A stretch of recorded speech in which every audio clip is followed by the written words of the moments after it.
Hey, how's it going, everyone? So this is going to be a quick video. So I just wanted to show you all a really cool tool on Microsoft Excel.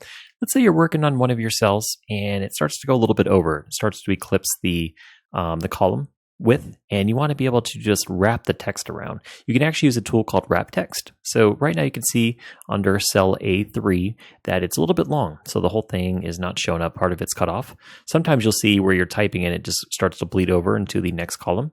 But if you want to go ahead and wrap the text, we just have to go ahead and highlight the cell.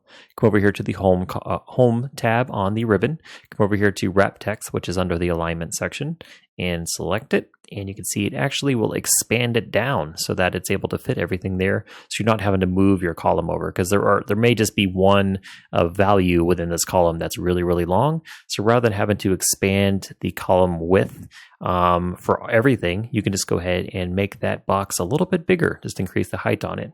And it looks a little bit nicer as well.